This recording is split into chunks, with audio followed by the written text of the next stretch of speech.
Halo semuanya, selamat datang kembali. Hari ini kita nggak bakal cuma ngomongin fakta-fakta sejarah yang kaku.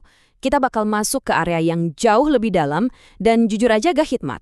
Kita akan membedah sebuah materi, semacam manifesto filosofis, dari channel YouTube bernama Mimbar Sunyi. Eksplorasi visual mereka itu benar-benar memaksa kita buat merenungkan lagi apa sih makna sejati dari otoritas, kekuasaan, dan pada akhirnya kefanaan kita sebagai manusia. Jadi, siapkan diri Anda, karena kita akan bongkar tuntas beban berat dari apa yang sering kita sebut sebagai kekuasaan duniawi. Oke, mari kita langsung selami ini. Ada satu kutipan yang menarik banget dari mereka. Dunia ini panggung fana, kekuasaan hanyalah ujian.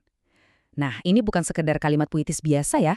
Ini ibaratnya fondasi atau DNA utama dari seluruh narasi yang mereka bangun. Menarik banget kan? Seringkali kita itu ngelihat kekuasaan sebagai pencapaian tertinggi, kayak piala yang harus direbutin mati-matian. Tapi, materi ini memaksa kita buat muter lensa itu 180 derajat. Kekuasaan itu bukan hadiah, melainkan ujian moral yang luar biasa berat. Kutipan ini langsung ngasih tahu aturan main. Kita nggak lagi menganalisis siapa yang menang atau kalah. Tapi kita lagi ngelihat gimana sih jiwa manusia itu merespons ujian dari sebuah tahta. Masuk ke bagian pertama dari pembedahan kita, panggung fana. Di sini kita akan coba memahami esensi dari ujian kepemimpinan tersebut. Jadi, apa makna sebenarnya dari panggung fana ini? Gampangnya begini, konsep ini melihat sejarah itu bukan cuma rentetan kejadian masa lalu. Sejarah itu semacam ruang kelas spiritual yang terus berjalan. Setiap keputusan seorang pemimpin itu bergemang lewatin batas ruang dan waktu. Otoritas duniawi itu bobotnya berat banget. Oh ya, ada satu fakta yang menurut saya gila banget. Waktu data ini diambil, channel Mimbar Sunyi ini, bayangin, cuma punya 2 kali subscribers dan 10 video. 2 kali subscribers loh. Tapi dari 10 video itu, mereka berhasil ngelahirin filosofi yang super padat. Intinya, siapapun yang pegang kekuasaan, tahta sehebat apapun, itu pada akhirnya cuma barang pinjaman sementara yang bakal diminta pertanggungjawabannya. Lanjut ke bagian 2, spektrum kekuasaan. Kita akan melihat pergeseran dari seorang otokrat hingga ke sebuah sistem. Nah, kontras yang luar biasa soal kepemimpinan manusia terekam jelas di sini. Coba lihat, di sisi kiri ada Firaun. Anda pasti tahu ya, ini adalah simbol kekuasaan absolut, penguasa otokrat yang mengklaim otoritas ilahi mutlak atas hidup rakyatnya. Terus, di sisi yang berseberangan ada sang filsuf, simbol pemerintahan yang berlandaskan pada akal, logika, dan kebijaksanaan intelektual. Di sini materi yang kita bedah nggak lagi milih mana yang benar atau salah ya. Mereka cuma mau nunjukin kalau kekuasaan, entah itu dipaksakan lewat klaim ilahi atau dibangun pakai rasio, ujung-ujungnya tetap aja jadi ujian yang sama beratnya buat sang pemimpin. Sekarang, fokusnya agak bergeser. Dari khalifah yang mewakili era kekaisaran religius terpusat, bergeser menuju mesin birokrasi modern lewat supremasi hukum tertulis, yaitu konstitusi. Satu hal yang wajib digarisbawahi, sumber kita ini posisinya benar-benar netral. Nggak ada tuh ngejudge sistem ini lebih baik dari sistem itu, sama sekali nggak.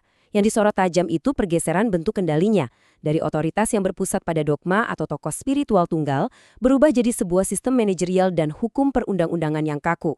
Kalau kita lihat garis waktunya, dari era Firaun ke filsuf, menuju khalifah, sampai akhirnya mendarat di era konstitusi, sistem pemerintahan itu pasti runtuh dan berganti seiring berjalannya waktu kan? Bentuknya selalu bermutasi.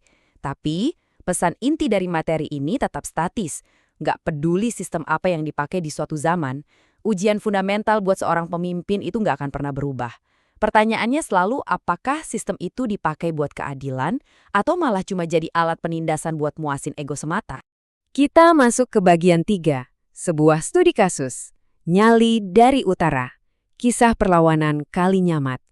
Nah, apa yang benar-benar menarik ada di sini. Lewat sebuah video singkat berdurasi 4 menitan, berjudul Nyali dari Utara, kita disuguhkan perlawanan visceral dari tokoh Kalinyamat.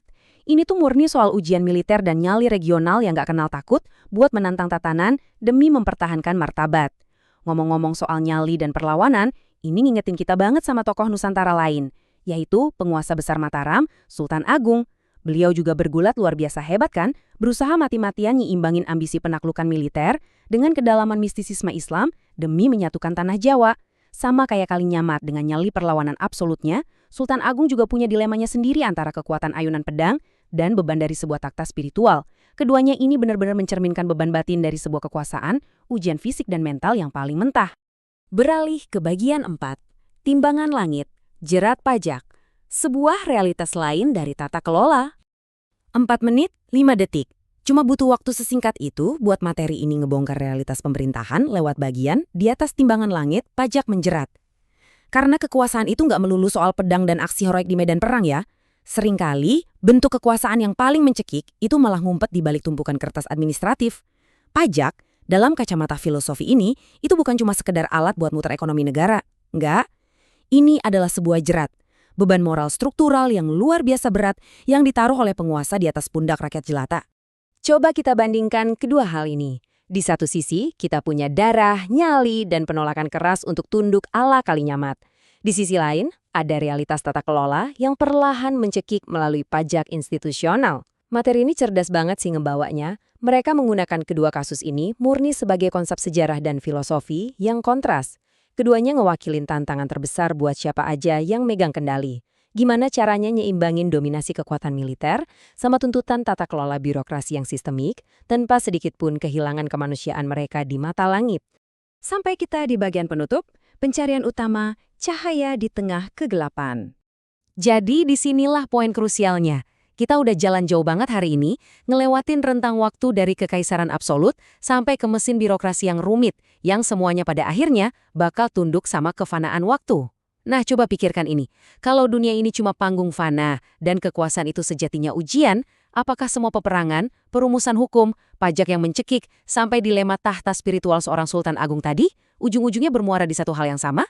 Jangan-jangan umat manusia sepanjang sejarahnya itu cuma lagi tersesat secara putus asa di dalam labirin ambisinya sendiri, meraba-raba dinding di lorong gelap buat nyari secerca cahaya kebenaran.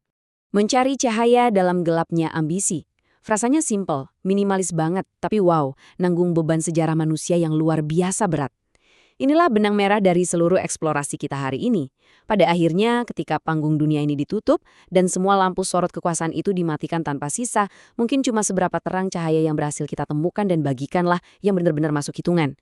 Jadi pertanyaannya sekarang jatuh ke Anda. Seandainya besok ada sedikit saja otoritas yang dititipkan ke tangan Anda, akankah Anda berhasil menemukan cahaya tersebut atau justru Anda ikut tersesat dalam ambisi Anda sendiri? Menarik buat direnungkan ya. Terima kasih banyak udah bergabung dalam eksplorasi pemikiran kali ini. Sampai ketemu di bedah materi kita selanjutnya.